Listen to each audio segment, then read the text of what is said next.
गायनाचे वाहे टाळे साधन कले उत्तम हे काय जाणो तरले किती नावायती आवडीचा सायासाची नाही काम सायासाची नाही काम गीता नाम विठोबाची काय जाणो तरले किती नाव आयती या बैसा तुका म्हणे निर्वाणीचे तुका म्हणे निर्वाणीचे शस्त्र साचे हे एक काय जाणो तरले किती लावायती या बनसा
करू प्रथम नमन दुसरे चरण संतांची त्यांच्या कृपादाने कथेचा विस्तारू बाबाजी सद्गुरु दास तुका काय माझी वाणी मानेल संतासी रंजवू चित्ताशी आपुलिया आत्मरूप गणेश स्मरण होय सकळ विद्यांची अधिकरण तेची बंधू श्री चरण श्री गुरुची ते नमस्कार गाये नाचे वाहे टाळे साधन कले उत्तम हे काय जाणो तरले किती नाव ऐते या बैसा प्राप्त प्रसंगी प्रस्तुत स्थळामध्ये सांप्राप्त कीर्तनरूपी सेवेसाठी घेतलेला अभंग युवचे सुप्रसिद्ध साधू प्राणेंद्रिय दमन तनु सहित स्वगमन हरी श्री सुमन जिजाई रमन यांचा प्रसिद्ध असा अभंग असून इंद्रायणी मातेप्रमाणे पावन करणाऱ्या जगाला पावन करणाऱ्या अभंग संहितेला अभंग असून या अभंगामध्ये जगद्गुरु श्री तुकोबार आहे साध्य आणि साधनांचा भाव प्रतिपादन करून नामाचं महत्व जगाला पटवून देतात. त्या कलियुगामध्ये तरण्याकरता कोणतं साधन आहे याचा साधनांचा उहापोह करणारा अभंग आहे. सेवेला सुरुवात करण्यापूर्वी अल्पसा परिहार. परमार्थाचा आदर करणारा जिल्हा म्हणजे बिदर जिल्हा. या बिदर जिल्ह्यामध्ये भालकी तालुक्यामध्ये ज्यांचा परमार्थ कळसापर्यंत गेलेला आहे असं गाव म्हणजे कळस गाव. दाळगाव बरोबर आहे का? आणि कळसाणी युक्त काही काही गावाला एक मंदिर व्हायला त्रेतायुग व्हायला लागले. मंदिराचं काम पूर्णपर्यंत गेले पण कळस बसवायची ताकद कोणाची राहिली नाही. ते गाव असं भाग्यवान गाव आहे. पुन्हा साधू महात्म्यांची सेवा यांच्याकडून घडल्यामुळं या गावाला काहीतरी पार्श्वभूमीचा पाठिंबा आहे बरं काय. पुण्यवानाशिवाय जगामध्ये असे काम होत नाही. एक सप्ताह करायला लई भांडाभांडी येतात. आपण बघतो बऱ्याच ठिकाणी गावात 5 सप्ते होतात, 5 मंदिर आहेत, इथली टाळ तिकडे जात नाही, तिकडलं मृदंग इकडे येत नाही.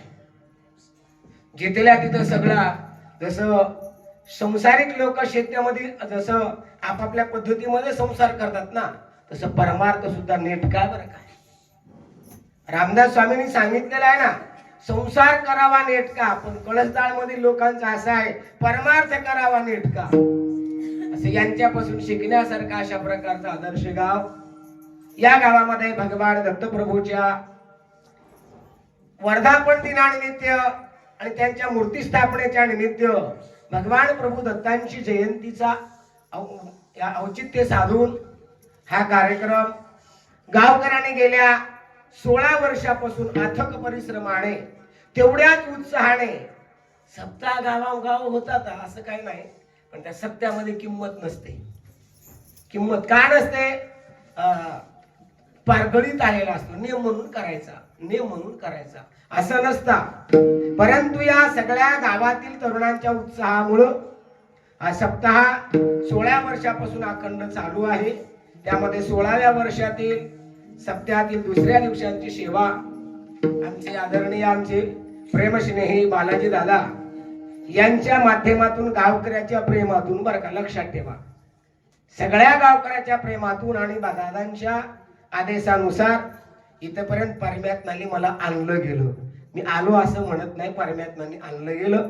आता याही पुढची सेवा दत्तप्रभूंनी जशा प्रकारची मला सद्बुद्धी देतील त्या पद्धतीने आपण सेवा करण्याचा प्रयत्न करू. सेवा श्री गुरु दादासाहेबांची आहे. आपण निमित्त मात्र आहोत. निमित्त मापासी बैसविले आहे, तुम्ही काही नव्हे स्वामी सत्ता. स्वामीची सत्ता आहे. जसं मला सद्बुद्धी त्याने देतील तसा बोलण्याचा आपण तासभरामध्ये या ठिकाणी विचार करायचा आहे. अभंग तुकोबारायांचा आहे. साधक अवस्थेमधला हा अभंग नाही आहे, सिद्ध अवस्थेमध्ये गेल्यानंतरचा अभंग आहे. थोडं लक्ष देऊन आहे का. तुकोबारायांच्या जीवनामधील 3 अवस्था लक्षात घ्या. एक संसारी तुकोबार आहे, साधक तुकोबार आहे, ऐकू येतं ना बाबा, आणि सिद्ध तुकोबार आहे. किती सांगितले? कोणते कोणते? संसारी तुकोबार आहे, नंतर साधक तुकोबार आहे आणि नंतर सिद्ध तुकोबार आहे. हा अभंग कोणत्या अवस्थेमध्ये केलेला असावं याचा आपला थोडासा विचार करायचा आहे. संसारिक अवस्थेमधला अभंग नाहीये.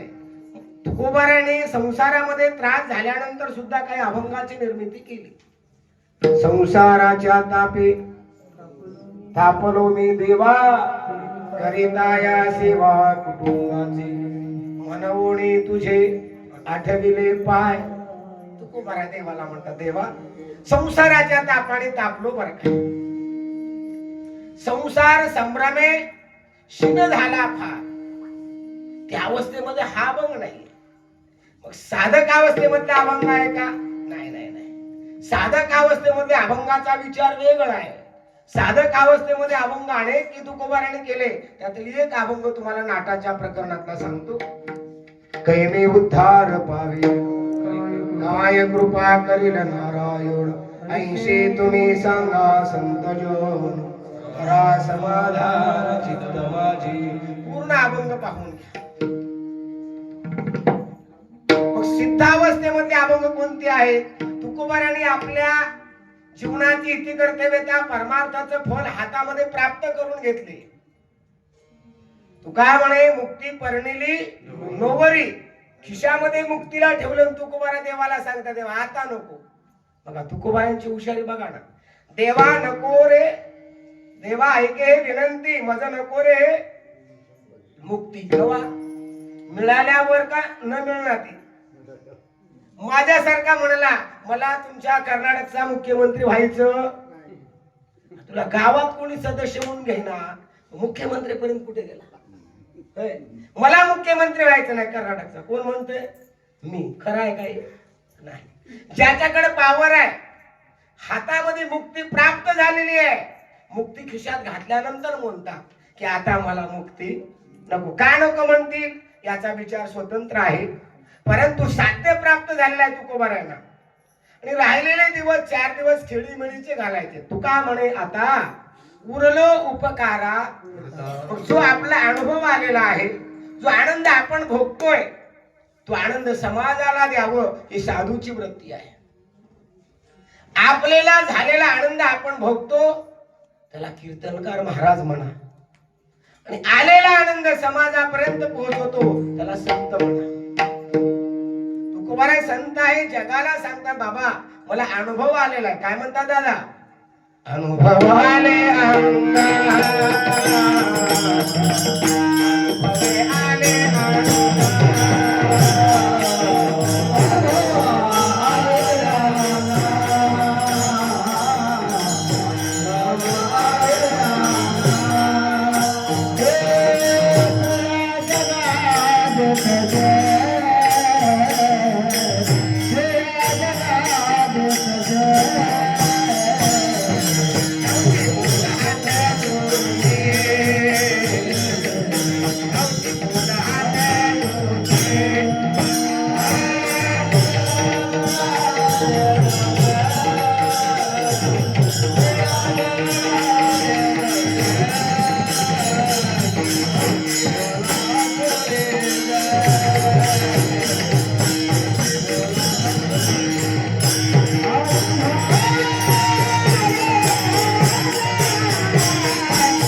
आनंद लोकाला द्यावा. परमा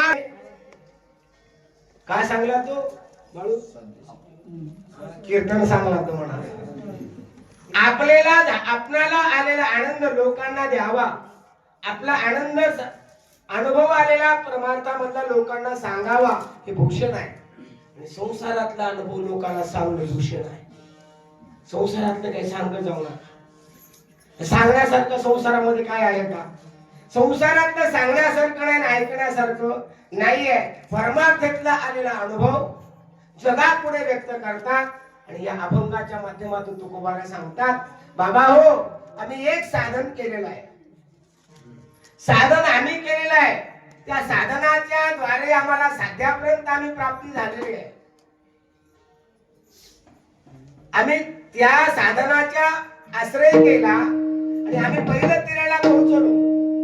आता आमची इच्छा आहे तुम्ही सुद्धा आमच्या मागे यावं.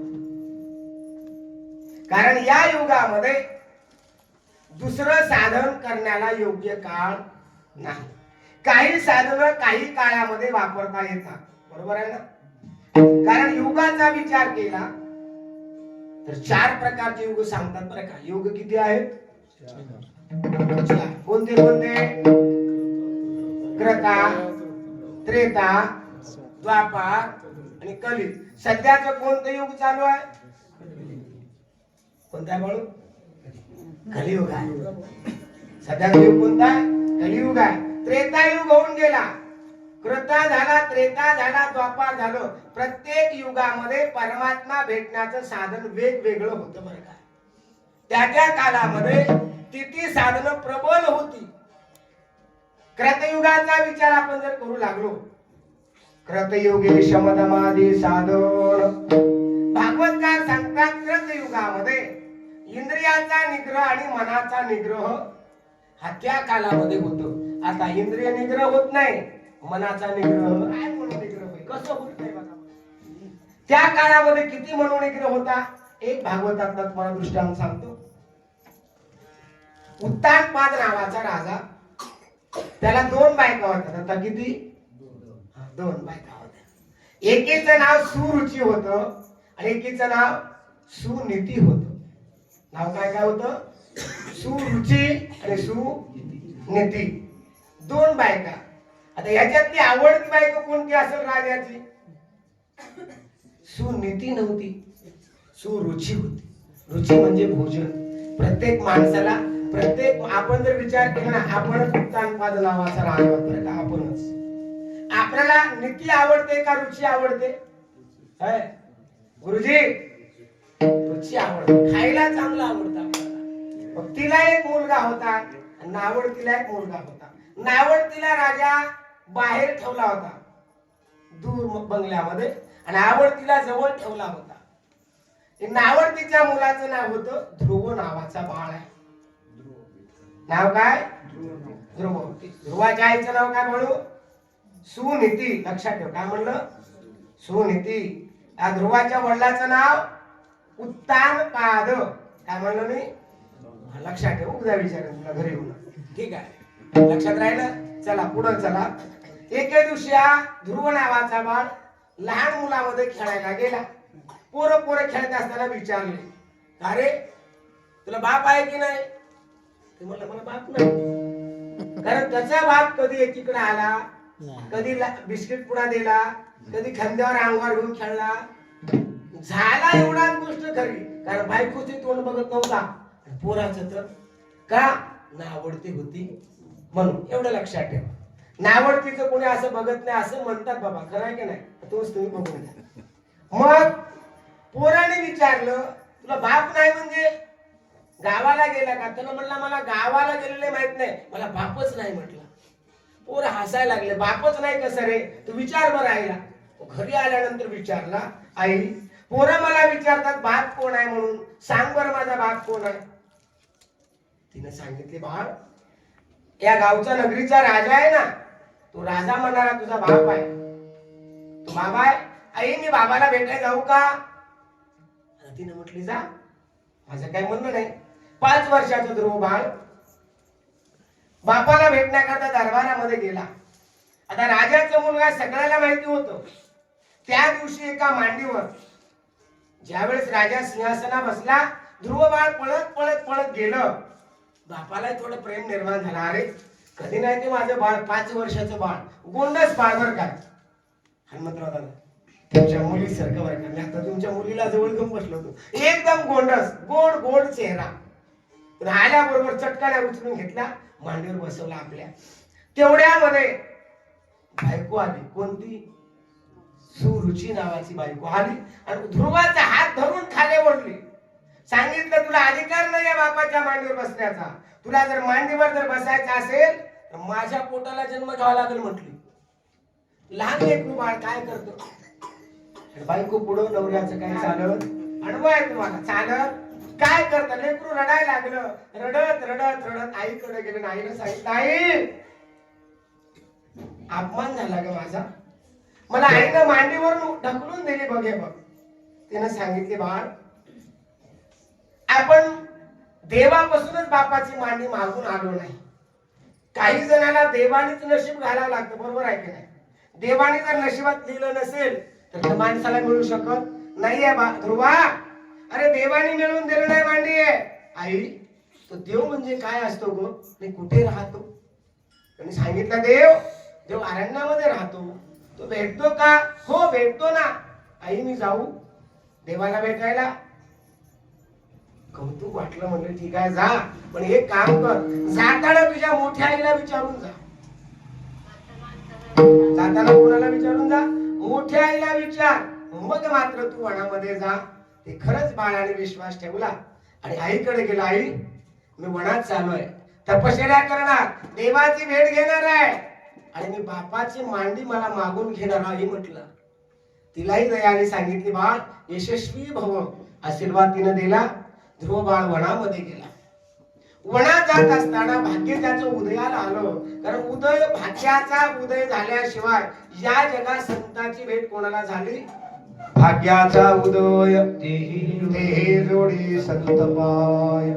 तेवढ्यामध्ये त्यानं वनात जात असताना एकदम हातामध्ये विणा घेतलेला आहे.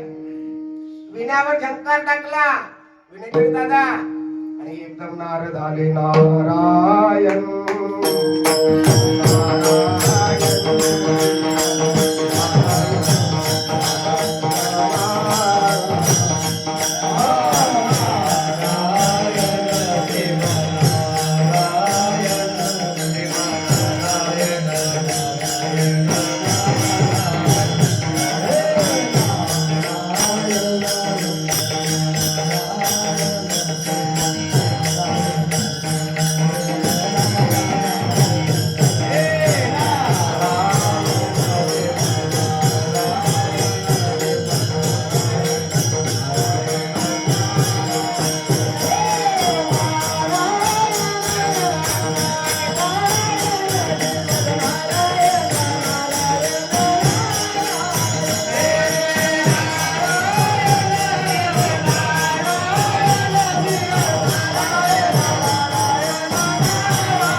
नारायण नारायण श्रीमन नारायण नारायण नारायण. नारदाची स्वारी आली. ध्रुव बाळाला विचारतात, बाळ कुठे चालला? ध्रुवाने सांगितलं, अरण्यामध्ये चालू आहे. कशा करता? अरण्यामध्ये देव आहे असं माझ्या आईनं सांगितलंय मला. नारदाने सांगितलं अरण्यामध्ये देवच आहे असं नाहीये, पण अरण्यामध्ये हिंस्र प्राणी आहेत, वाघ आहेत, लांडगे आहेत, नाना प्रकारचे उपद्रव करणारे प्राणी आहेत. त्यांनी भीती नाही वाटत ध्रुवा? त्यांनी सांगितलं मला भ्यायची गरज नाहीये, मला भ्यायची गरज नाहीये, मी चाललोय, मला देवाची प्राप्ती करायची आहे. ध्रुवाच्या मनातला दृढ निश्चय नारद महर्षीने ओळखला. अरे म्हटले याचं अंतःकरण शुद्ध आहे, याला मदत करणं गरजेचं आहे. म्हणून नारदाने मस्तकावर हात ठेवला. कोणाच्या? ध्रुव बाळांच्या मस्तकावर हात ठेवला आणि त्याला मंत्राचा उपदेश केला. कोणता? ओम नमो भगवते वासुदेवाय.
ध्रुव बाळांच्या मस्तकावर हात ठेवून उपदेश केला, मंत्र दिला. कोणता?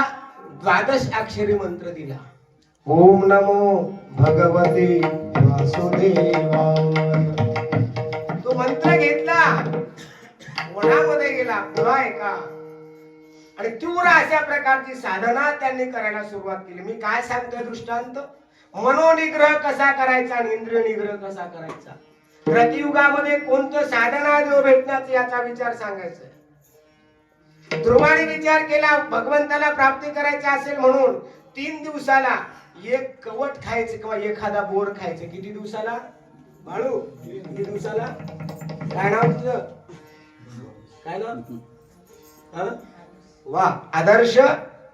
आदर्श घ्यायचा आपण. कोणाचा? ध्रुवांचा आदर्श. काय घ्यायचा? ध्रुवांचा आदर्श घ्यायचा आपण. आदर्श लक्ष ठेव. 3 दिवसाला एक बोर खायला लागला. 1 महिना केला, देवाची प्राप्ती झाली नाही. कोणाला आदर्श? ध्रुवाला. लक्षात ठेव, नाव कोणाला? ध्रुवाला. ध्रुवाने विचार केला 3 दिवसाला आपण एवढं केले पण नाहीये, आपण 6 दिवसाला खायचं. पण कोणतं? झाडाचं वाळलेलं पान. 6 दिवसाला एकदा पान खायचं. 1 महिना उपास झाला, देव भेटायला तयार. कोणाला? हा, ध्रुव. एवढं लक्षात. ध्रुवाला. ध्रुवाने विचार केला एवढ्याने नाही होत म्हटला. 9 दिवसाला 1 घोट पाणी प्यायचा. 1 महिना विचार केला. किती महिने झाले आदर्श? किती महिने झाले? 3 महिने. शाबास, वा. घाबरू नको. 3 महिने झाले. ध्रुवाने सांगितलं भगवान भेटत नाहीये ना, मग आता एकदा श्वास घ्यायचा, 12 दिवस सोडायचा नाही. देव भेटलाच पाहिजे. पण एवढं करून देव भेटला.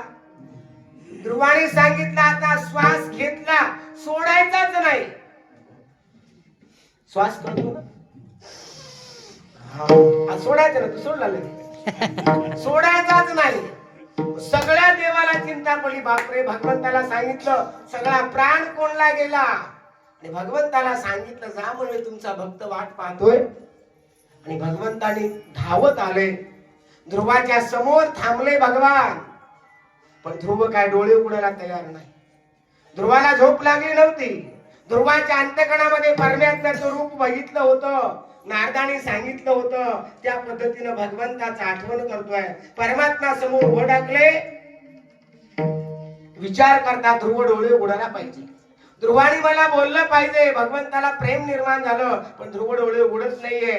परमात्म्याने अंतर्दृष्टीनं पाहिलं की याच्या हृदयामध्ये मी आहे ना, मग आपली मूर्ती काढावं म्हटले. परमात्म्याने त्याच्या हृदयातली मूर्ती बंद करून टाकली. अंतःकरणातलं वृत्ती देव दिसत नाहीये म्हटल्या बरोबर ध्रुवाने डोळे उघडून बघितलं तर साक्षात भगवान विष्णू समोर आहे. नमस्कार केला, वंदन केलं आणि बोल ध्रुवा काय पाहिजे तुला, बोल म्हणाल्यानंतर ध्रुव बोलला असेल का? आदर्श शक्ती होती बोलायला. 6 महिने 5 महिने झालं होतं, पोटात अन्नाचा कण नाहीये. बोलण्याचा प्रयत्न करू लागला पण मुखातून शब्द फुटत नाही. भगवंताने विचार केले आणि आपल्या हातामध्ये असलेला शंख भगवंताने ध्रुवांच्या गालाला लावला. ते कपोल शंख म्हणतात, कपोल नावाचा शंख. मग तो वेदाची हेमती बोल ठेला, वेदाच्या मतीसारखा बोलायला लागला. आणि भगवंताला विचारलं, देवाने सांगितलं ध्रुवा माग तुला काय मागायचं, मी प्रसन्न झालोय.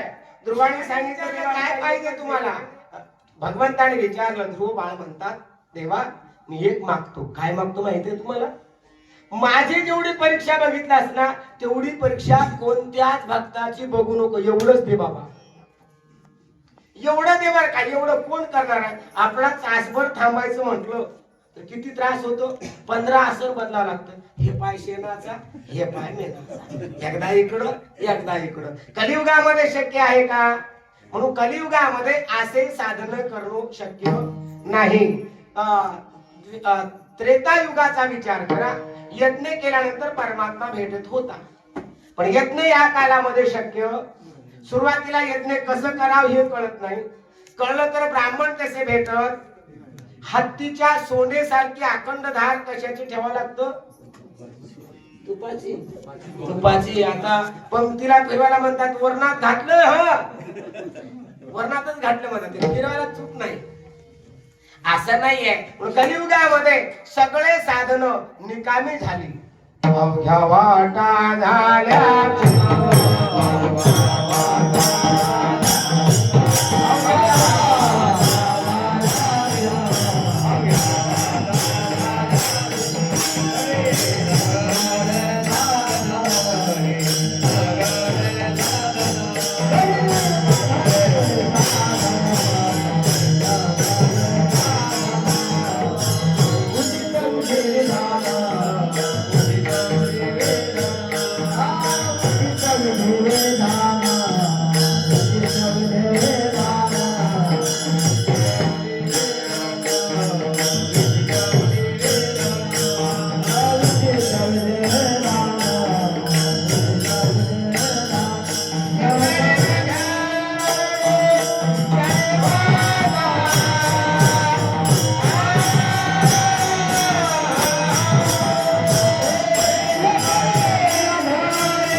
साधन कामाची राहिले नाही.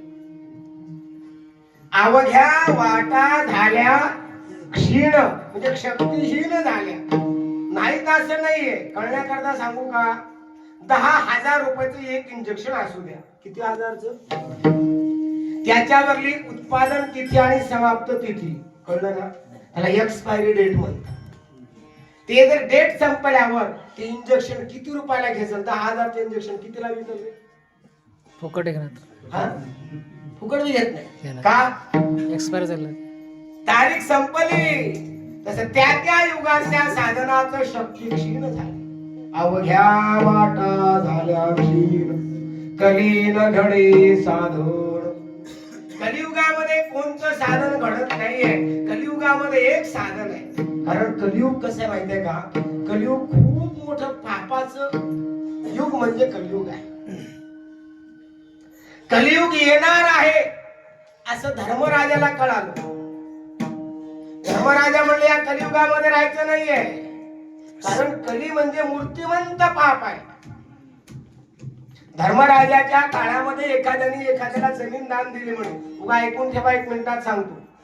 दान, यांनी जमीन त्याला विकली, विकणाऱ्याने जमीन खरेदी पैसे देऊन घेतली, नावावर रजिस्ट्री झाली, बैनामा झाला, सगळं झालं. याने खंदायला सुरू केला, तर खंदत असताना एवढं 10-50 किलोचा हंडा सापडला. पुरे कशाचा, सोन्याचा. त्यानं म्हणला मी काय घेतला, जमीन घेतला का हंडा घेतला, खरेदी पैसे कशाचे दिलो आपण, जमिनीचे पैसे दिले, हंड्याचे पैसे आपण दिलं.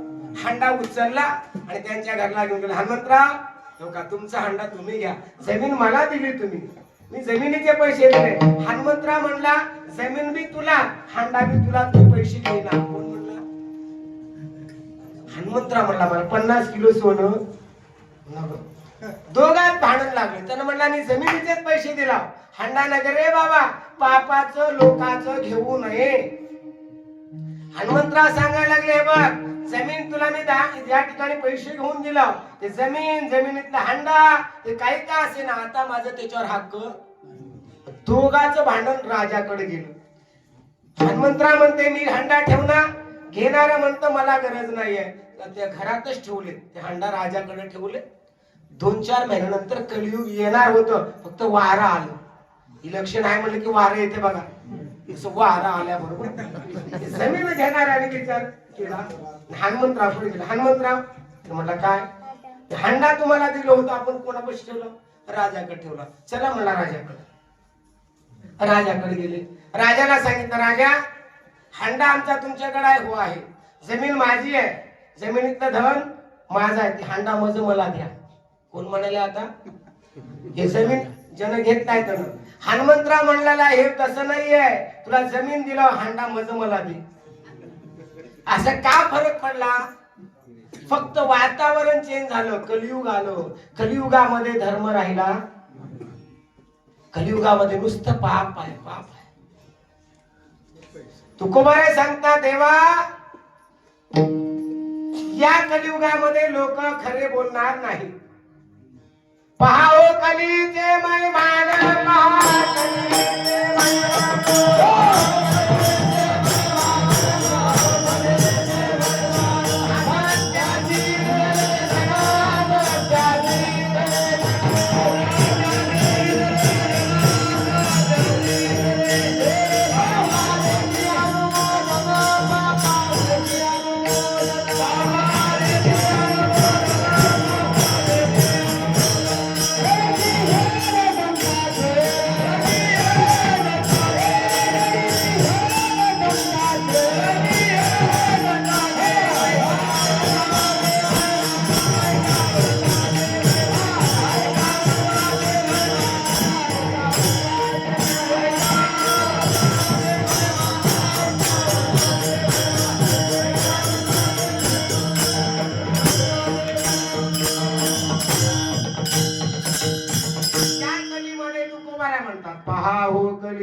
महिमान असत्याची रिझले.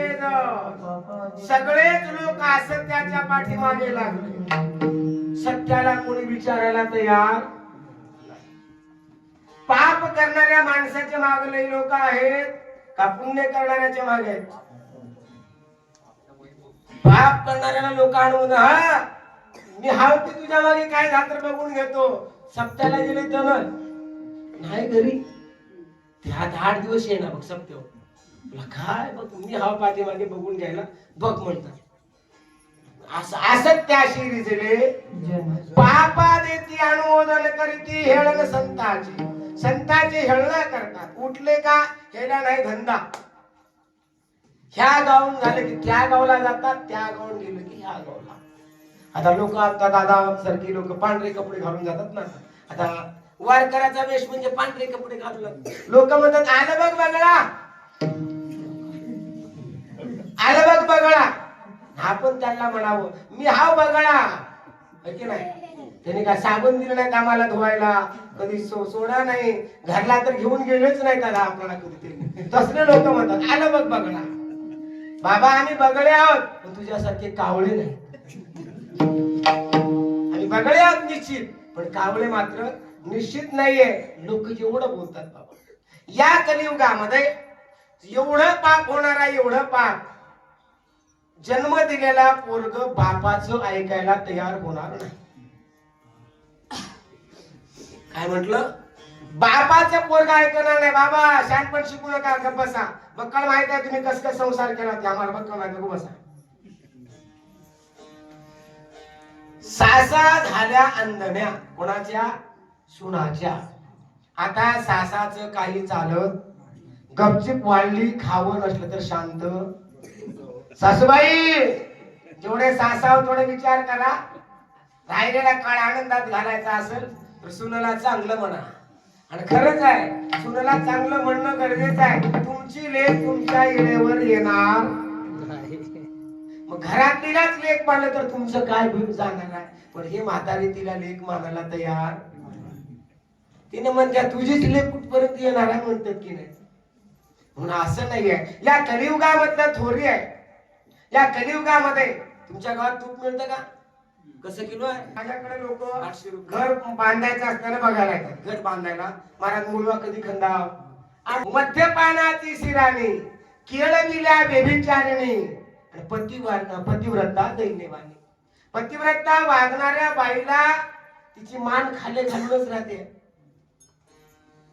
आणि हे दुसरी हा हा हा तिचा थाट कुठे बी जा राहणारच आहे. कोणती दुसरी तुम्ही समजून घ्या.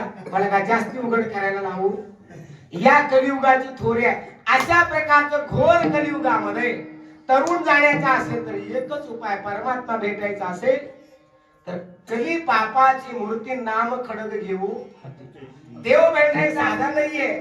8 प्रकारचे योग सांगितले. यम नियम आसन प्राणायाम प्रत्याहार ध्यान धारणा समाधी. किती झाले ते म्हणा तुम्हीच मोजा. एवढा अवघड आहे. एकेका यमाचा अभ्यास करायला 12 वर्ष लागतात. किती? एका यमाचा अभ्यास करायला 12 वर्ष. 12 गुणिले 8 सांग रे. 12 8 96. अवघडच आहे बाबा. ते त्याला तसं येत नसेल. आता इंग्रजी आकडे तुम्हाला आणि आम्हाला इंग्रजी येत नाही.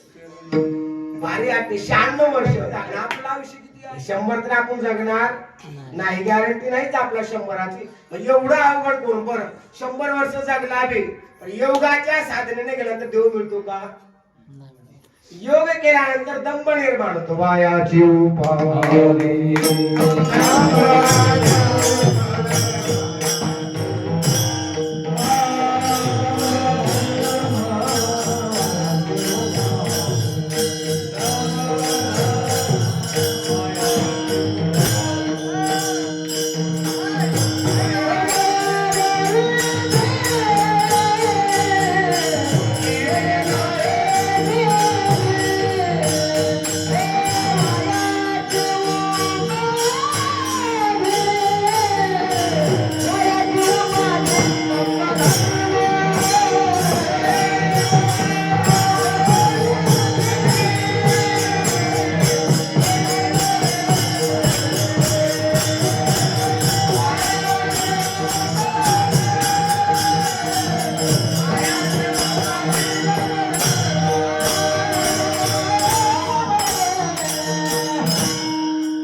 तर देव मिळेल का दंभ होईल?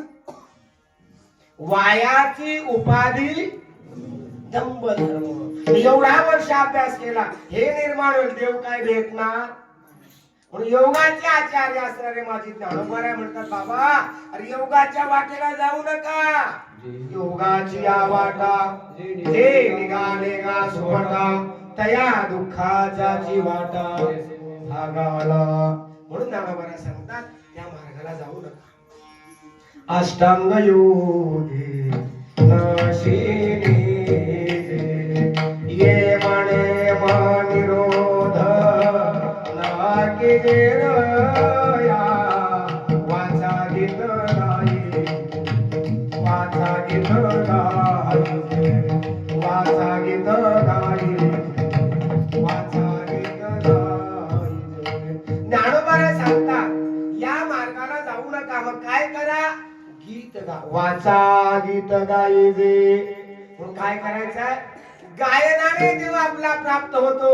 असं तुकोबर अभंगाला प्रथम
उत्तम साधन जर कोणतं असेल तर एक साधन आहे, ते म्हणजे गाये.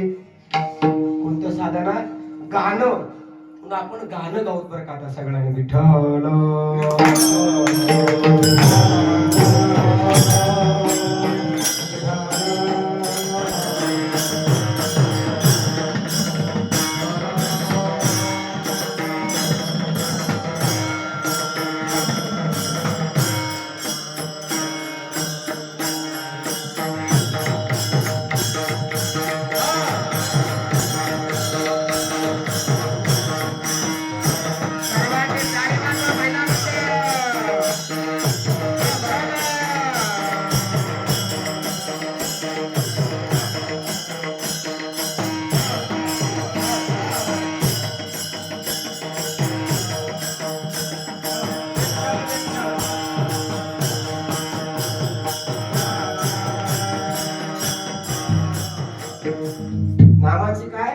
सुलभता आणि सफलता.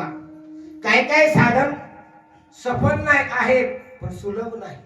मगाशी आपण 3 प्रकारचे साधन बघितले. ते साधन सफल करतात पण सुलभ नाही. आपल्याला सुलभ साधन पाहिजे, सोपं साधन पाहिजे बरं का आपल्याला. या कलियुगामध्ये सगळ्यात सोपं साधन, नामासारखं साधन कोणतं सोपं आहे का दादा? सोपं साधन नाम संकीर्तन.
नामाची सुलभता आहे, सोपं आहे साधन.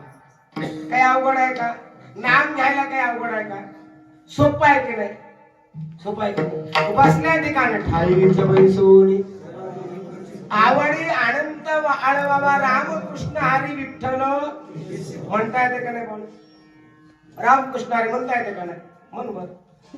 अरे खरंच येते तुला? अरे ह्याला पण येते तुला? अरे तुला ना रे सगळ्याला साधन येतं. लहान त्याला येतं, म्हाताऱ्याला म्हणता येतं. एवढं साधन सोपं जगात कोणतं आहे का? पण येतं, म्हणायला येतं पण तोंडाला येईना. म्हणा म्हणून जर सांगितलं म्हणा, आता बघूत का विठाला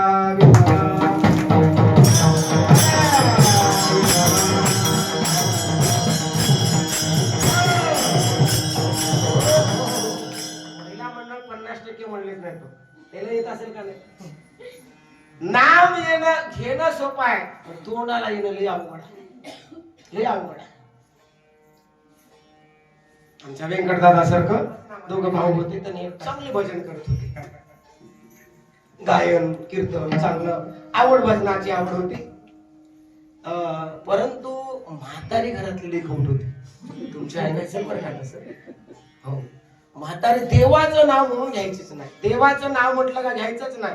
दोघा भावाने विचार केला, आई थकत आली म्हटले काही करून आईला एकदा का होईना देवाचं नाव घ्यायला लावायचं. मग त्यांनी भजनी मंडळीला सांगितले, सुरेश दादा सारख्यांना वाजवायला, आमच्या बालाजी दादाला गायला, म्हणजे सगळी मंडळीला म्हणले आमच्या घरी जेवायला या. सगळ्या भजनी मंडळीला सांगितले जेवण करा, जाताना दक्षिणा सुद्धा आहे बरं का म्हणले, फुकट जेवण नाही. पण एक काम करा म्हणले, आल्याबरोबर म्हातारीला जय हरी घाला. काय घालायचं? जय हरी घालायचं. ठीक आहे म्हणले, आपल्याला काय नको, पैसे बी मिळाले, जेवायला मिळायला लागले. बाद म्हातारीची दारात टाकली, म्हातारीला बसवलं. आलेला माणूस म्हणायचे जय हरी. तिनं जय हरी म्हणाय का नाही? तिनं काहीच म्हणले नाही. नमस्ते. म्हातारी काय म्हणली? नमस्ते. आलेला नमस्ते. सगळे लोक गेले. भाऊ विचार करायला लागले, एवढा खर्च केला वाया.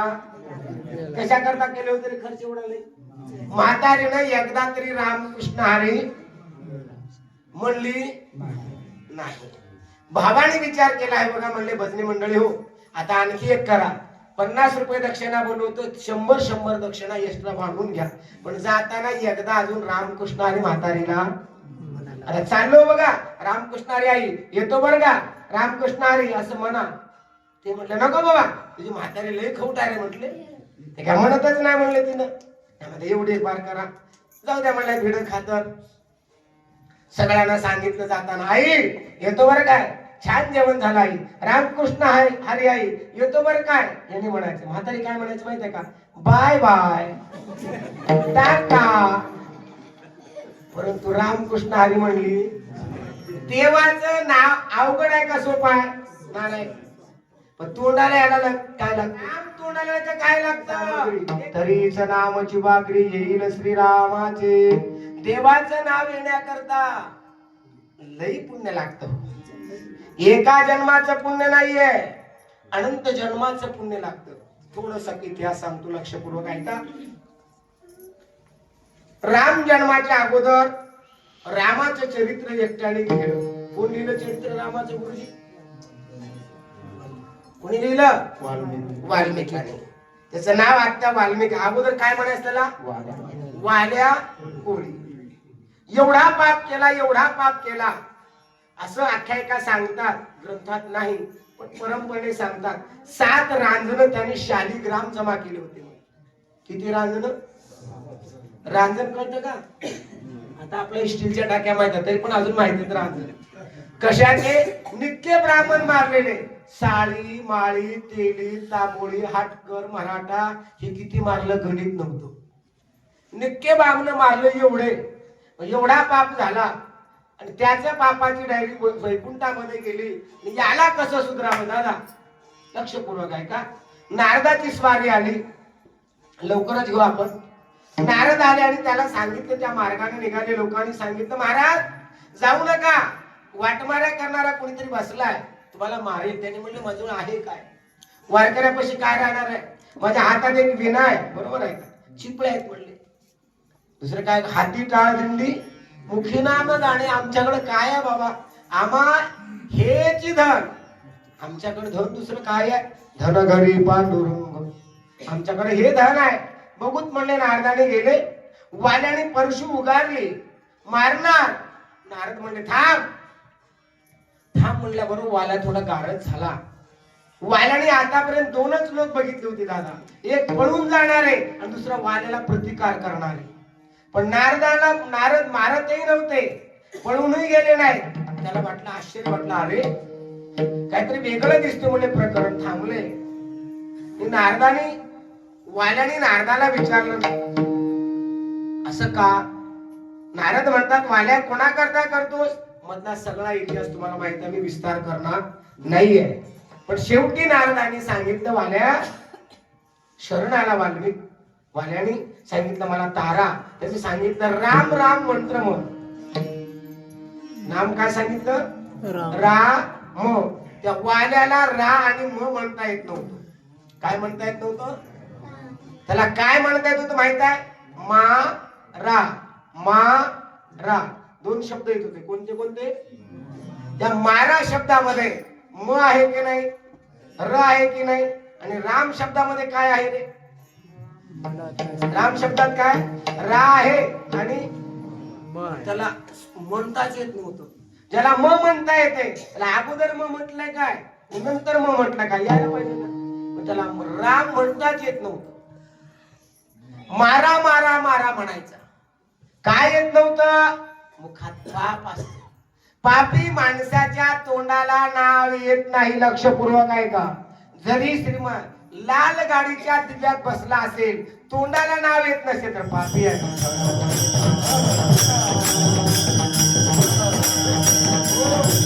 करंटे कपाळ जागे नाम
भगवंताचं नाव मुखाला येण्याकरता अनेक जन्माचं पुण्य आपल्या पदरी असलं पाहिजे.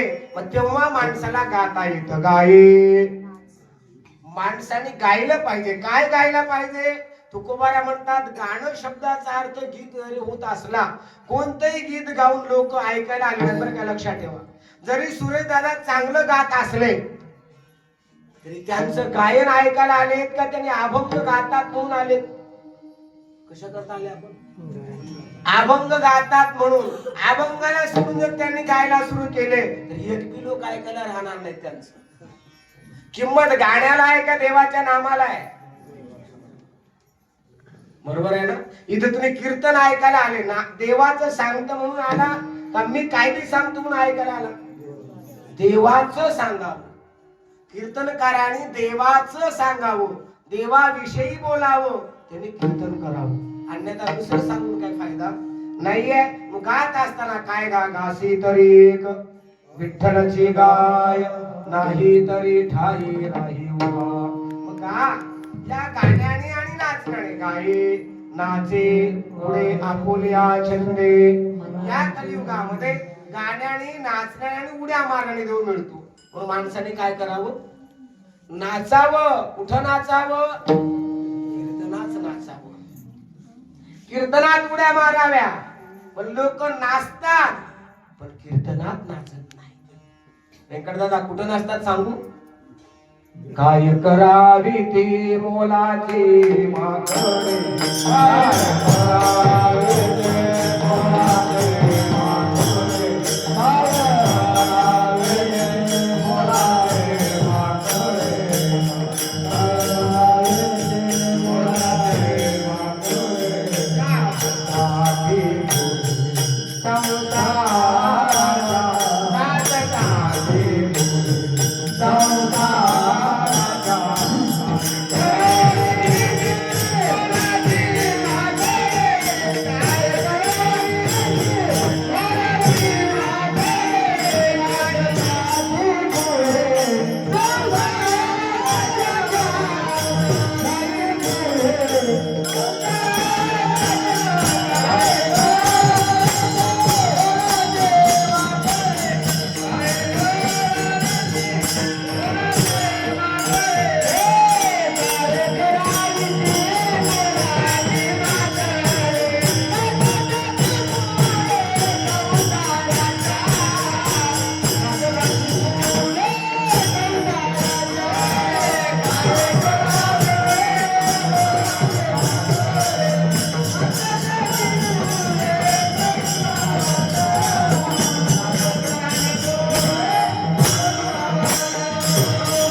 देवळात ना. काय म्हणतो आता? माणसं नाचत नाहीत असं नाही, तालावर नाचतात. नाचतात का नाचवायला लावतात? अनुभव लई आहे. माणसं नाचत नाहीत असं नाहीये, पण देवळात मंदिरात नाचत नाही. पण नाचल्याशिवाय हात घरी नाचल्याने देव भेटत नाही, मंदिरात नाचल्याशिवाय.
नाचू कीर्तनाचे रंगी. कीर्तनाच्या रंगात माणसाने नाचावं. नाचल्यानंतर देव भेटतो. लक्षपूर्वक आहे का?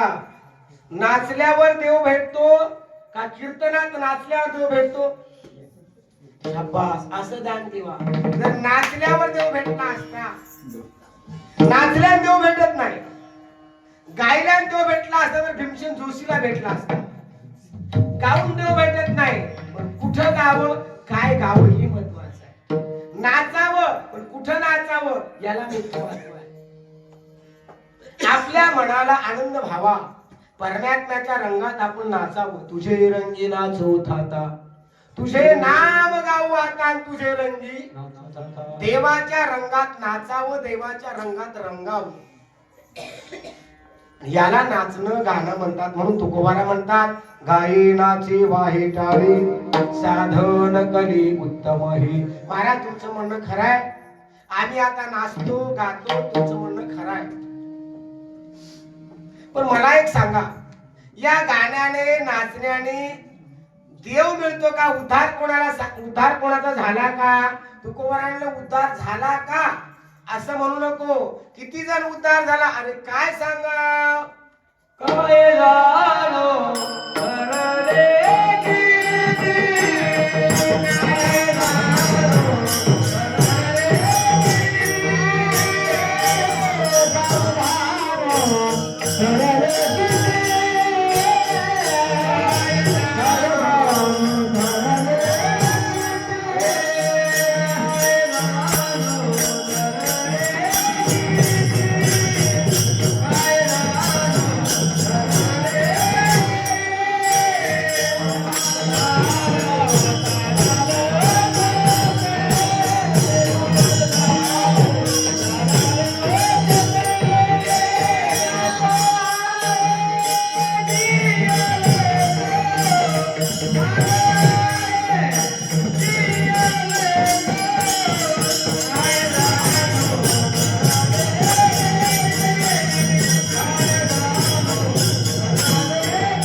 एकदा देवाचं नाम साधन लक्षात ठेवा. तुम्ही आळसाने घ्या, झोपीजात जात घ्या, कसंही भगवंताचं नाम घ्या, वाया जात. नाम घेणारा माणूस कसलाही असू द्या, वाया गेला का दादा आतापर्यंत? नाम घेतो वाया गेला,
म्हणतात सांगा विनवितो तुम्हासी, मी तुम्हाला विनंती करतो सांगा. काय सांगायचं महाराज?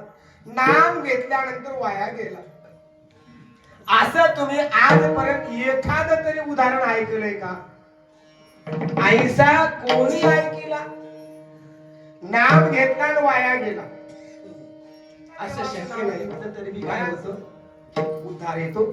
थोडस लक्षपूर्वक देवाचं नाव एकदा जरी घेतलं तरी उद्धार होतो. ऐका, दोन भाऊ गावात राहत होते. एक भाऊ सतत भजनाला यायचा. बघा तुम्ही, तुमच्याकडे कोणी आहे का बघा तसंच.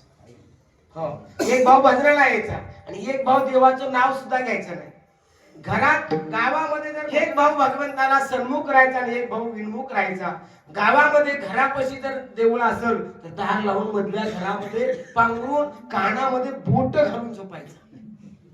आवाज येते, माईकचा आवाज, लई आवाज, कानात बोट घालायचा, कच्च बोट घालायचा. आवाज देवाचं येऊ नये.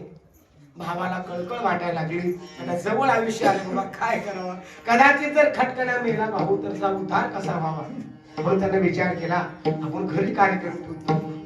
घरी भजनी मंडळीला बोलावलं. सगळे गुणवान गायक मंडळी आले, कीर्तनकार आले, आमचे मनोभाव, बरोबर आहे ना, युट्यूब चॅनलचे आमचे दादा आले. सगळा कार्यक्रम चांगला होऊ लागला. पण येणं घरामध्ये दार लावून निघायला तयारच नाही. सगळे माणसं जेवण केले, निघून गेले. भावाने सांगितलं महाराजाला, महाराज एक काम करा, काही करा पण माझ्या भावाचा उद्धार होईल, त्याला एकदा तरी नाव म्हणायला लावा. सगळे माणसं निघून गेल्यावर त्यानं म्हणला सगळे गेले का? अंदाज घेतला सगळे गेले होते, पण महाराज दरुजालाच थांबले होते. ते कीर्तनकार मशीद मी नव्हतं बरं का त्या दिवशी. ते कीर्तनकार मोठे आमचे वैजनाथ महाराज का केरळचे तगडे महाराज होते. त्यांना हळू दाढ काढल्याबरोबर बाहेर जाणार. महाराजांनी गप्पून हात पकडला, हात पकडा, हात सोडा. त्यावेळेस एकदा रामकृष्ण हरी म्हण. त्यानं म्हणला मला ते म्हणा येईना. कोणतं? मी ते म्हणणार म्हणलं. म्हण एकदा रामकृष्ण हरी. नाही म्हणण्यामध्ये त्याला उचलले महाराजांनी, पालत घातले, त्याच्या छातावर बसले. एकदा तर रामकृष्ण हरी म्हण. आता एवढा त्रास महाराज कुंटलच महाराज वरे बसणार, आता छातावर बसलो. काय केला? गुडघा लावला. आता मरायची आणि म्हणला महाराज एकदाच म्हणतो बघा म्हणलं. एकदाच म्हण रामकृष्ण हरी. वा, महाराजाला वाटला, आनंद वाटला. सोडून दिले त्याच्या सांगितलं वा. आणि एक काम कर, एवढं नाम मात्र लोकाला विकू, नाम मात्र विकू नको बरं का. कोणी जर विचारलं तुला विकू नको, काय पण आयुष्य संपलं. आयुष्य संपल्यावर माणसं कुठे जातात? भालकीला. कुठं? स्लॅबवर का? हा नाही, आदर्श मेल्यानंतर त्याला कोण घेऊन जायला माहित आहे? मेल्यानंतर चांगल्या माणसाला न्यायला विष्णुदूत येतात, पापी माणसाला न्यायला कोण येतो? यमाचा पाहुणा त्याला घेऊन गेले. त्याला आता फाईल बघितले, इथून तिथून काळी झर फाईल. एकदाच रामकृष्णारी एकदा म्हटला होता. त्यांनी विचारले त्याला, हे बघ तू अगोदर या रामकृष्ण हरीचं पुण्य भोगतोस का अगोदर पाप भोगतोस? त्यांनी विचार म्हणले. त्यानं म्हणला नाही नाही नाही, रामकृष्ण हरीचं आम्हाला काय तेच बघायचं म्हटलं. रामकृष्ण हरी एकदा जर म्हटलं तर काय पुण्य होतं? तर यमदूताने विचार केला, आपल्याला कळत नाही म्हणलं. असलं एक आपला कळतं का? इंग्रजी पेपर आहे, सगळे जिलबीचे आकडे लिहिले. आमच्या महाराष्ट्राला काय कळायला लागले? हे जगना म्हटला. यम मोठ्या दरबारामध्ये गेले, यमाकडे गेले. यमराजाला विचारलं, महाराज सगळा पापी आहे, पण एकदा रामकृष्ण हरी म्हणला, त्या रामकृष्ण हरीचे एकदा ह्याला पुण्य देऊ, बाकी ह्याला घेऊन बुडूतच म्हणले. एकदा काय बघा, पण काय पुण्य आहे? एक राम नामाचं महती काय आहे?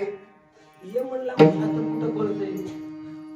जन नाम घेते त्याला, पण आता कसं करावं? त्यानं म्हणला मग एक नाम नाही म्हणलं, आधी नामाचं फळ मला द्या, नंतर शिक्षा द्या म्हणलं. ते बी गुरुनी सांगितलं होतं, आधी नामाचं फळ बघ, विचार. ते म्हणला मग काय करावं आता? कोणाला विचारावं म्हटले? महादेवाकडे जाऊत म्हटले. त्यांना म्हणला मी येईना म्हटलं. तुम्हाला गरज असलं तर महादेवाला बोलणार ना, मी येत नाही म्हणला. तसं करू नको वाचल, म्हणजे पाय दुखायला लागलेत म्हणला. असं करतो मला, तुला पालखीत घालता म्हटले. 4 जणांनी त्याला पालखीला खांदा दिले. कोणाला? कोणाला? कीर्तनकार कोणाला? एकदा रामकृष्णाने म्हणले त्याला कशात बसवले?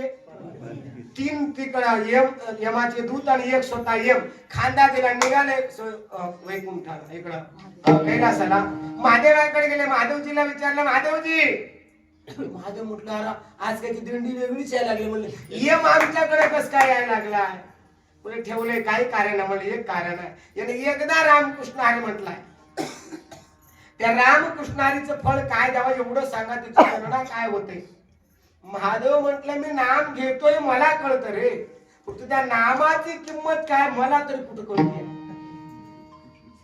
मला बी कळत नाही. म्हणले आपण काय करू? ब्रह्मदेवाकडे जाऊ म्हणले. त्याने म्हणला मग चला तुम्ही बी चला. त्याला म्हणला मी येत नाही. त्याने म्हणले ब्रह्मदेव महादेव म्हणले मी पण येतो. महादेव एक खांदा यमाने एक खांदा हे दोघं खांदे देऊन कोणाला घेऊन गेले? ब्रह्मदेवाकडे. कीर्तन करला. अरे सांग कोणाला? एकदा रामकृष्ण हरी म्हणलं त्याला. कुठं गेलं? माझ्या या ठिकाणी ब्रह्मदेवाकडे गेले. ब्रह्मदेवाला विचारलं महाराज म्हणलं हे काय भानगड आली? महादेवजी आहे यमदूत आहे काय तरी आपल्याकडे दिंडी निघते. त्याने म्हणले काही नाही. हा माणूस एकदा काय म्हटलं? रामकृष्ण हरी म्हटला. याचं फळ काय सांगा आम्हाला. त्याने म्हटलं मला काही फुरसूद नाही. माझं मला हे सरना गेलं काय सांगा म्हटलं. हे नामाला सृष्टीची उत्पत्ती करण्यामध्ये अजिबात वेळ नाही. बाळूभाऊ सारखं आमच्या सिस्टीम झालं की संध्याकाळी घरचं काम तिकडं झालं की इकडं 12 भांडत नाही म्हणले बाकी काय काम करायला. मग कसं करा? महादेव या ठिकाणी वैकुंठाला जाऊत म्हणले. भगवान विष्णूकडं विष्णूला विचारू नाव कोणाचं घेतलंय? त्यानं विष्णूचं घेतलंय. जाऊ म्हटलंय. मग ब्रह्मदेवाने खांदा दिला. सगळ्याच्या खांद्यावर बसून तिथं गेले. कुठं? वैकुंठामध्ये. कोण? हा एकदा रामकृष्ण हरी म्हणा. कोण गेला नारायण? एकदा रामकृष्ण हरी म्हणलं. कुठं गेला? विष्णूच्या लोकात. सोबत कोण कशात बसून गेला? पालखीत बसून गेला. एकदा रामकृष्ण हरी म्हटला होता. भगवंताला नमस्कार केले. रामकृष्ण हरी काय आणलंय? काय नाही म्हणलं मधलं पापी आहे म्हणलं हे. आणि एकदा रामकृष्ण हरी म्हणलंय त्याचं फळ काय म्हटलंय? विष्णू म्हणले तुम्हाला अजून कळलं नाही का म्हटले. एकदा रामकृष्ण हरी म्हणलंय तुमच्या खांद्यावर बसले. कुठपर्यंत आले? कुठपर्यंत आले? हायनीहून कळस जाळा आले बिना पायाचं. बरोबर आहे की नाही?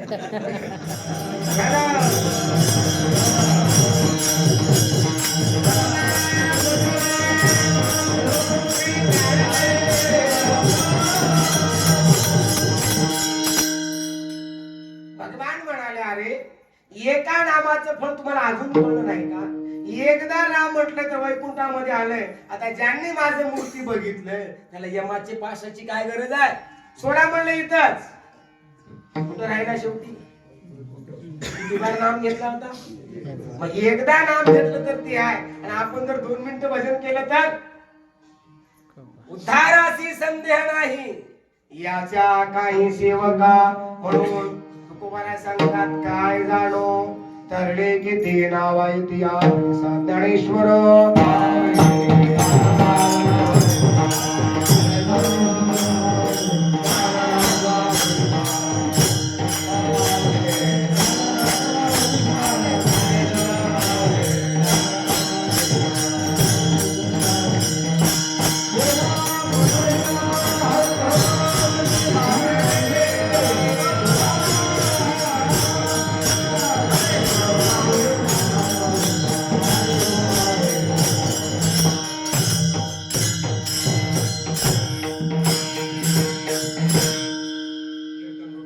समाप्त झालेली आहे. वेळही जवळपास आपला संपला बरं का. 11 वाजले. या करेपर्यंत वाट बघणार नाही. सेवा समाप्त झाली. 2 चरणाचा अर्थ वर थोडा पाहिलाय. काय जाणो तरले किती याचा विचार करत असताना आपला एक कीर्तन केलं तरी संपणार नाही. एवढे लोक तरले. किती तरले? नामेची तारिले कोट्यान कोटी. नामेची वैकुंठी वैसविले. एक नाम जर उच्चार जर केला या एका नामाने कोट्यावधी लोकांचा उद्धार झालाय. झाला नाही होतंय होतंय नाहीये, होणार आहे. तरले तरती हा भरवसा नाम धारकाचा ठसा.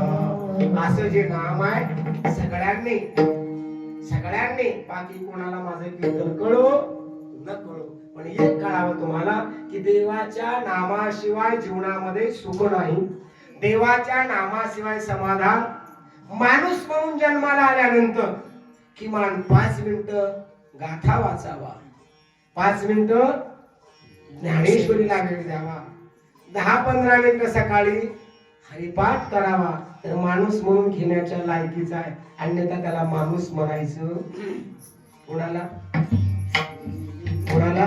त्याला हरिपाठ येत नाही, नित्यनेम माहिती नाही, उठलं का खातय कोण म्हणते त्याला माणूस कसं म्हणावं. काही नित्यनेम आवीर अन्न खाय तो स्वान म्हणजे काय रे, स्वान मराठी शब्द आहे. स्वान म्हणजे कुत्रा. काय मराठी शब्द माहितच नाही. महिला मंडळात थोडं लक्ष देतो बरं का. शृंगार कशाला म्हणतात, शृंगार माहिती का शब्द. मेकअप म्हणले की लवकर शृंगार कळत नाही, मेकअप कळतो, पटकन कळतो. मराठी शब्द आपला कळत नाही. स्वान शब्दाचा अर्थ काय आहे, कुत्रा. आता कुत्र्यातून आपल्यात फरक नाही. आता काय एवढा अपमान आपला रे, माणसाच्या जन्माला आलो म्हणून एवढा अपमान करून घ्यायचा. उद्यापासून हरिपाठ वाचायचं काय बोलतो नाही, हरिपाठ वाचायचं,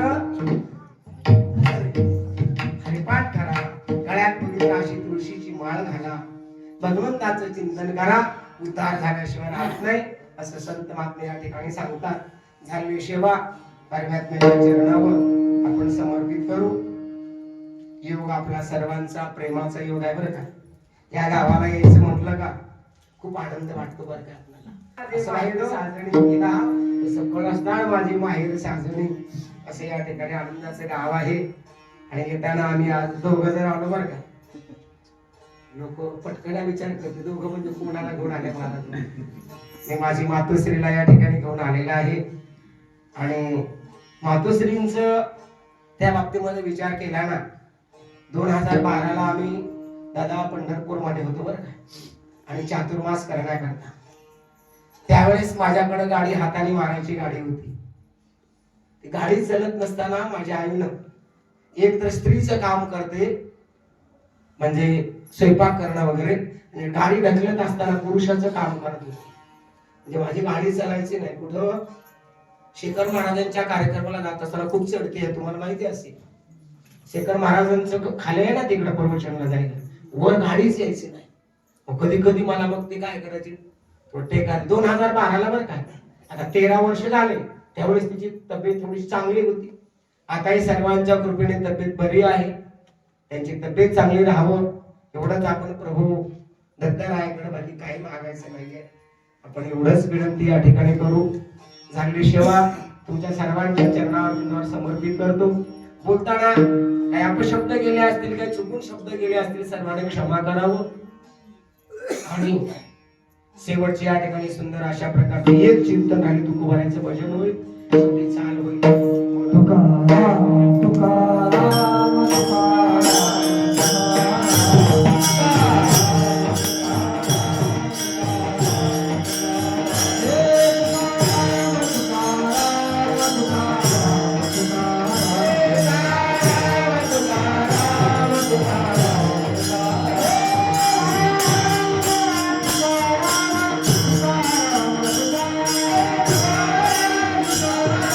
Bye.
नमः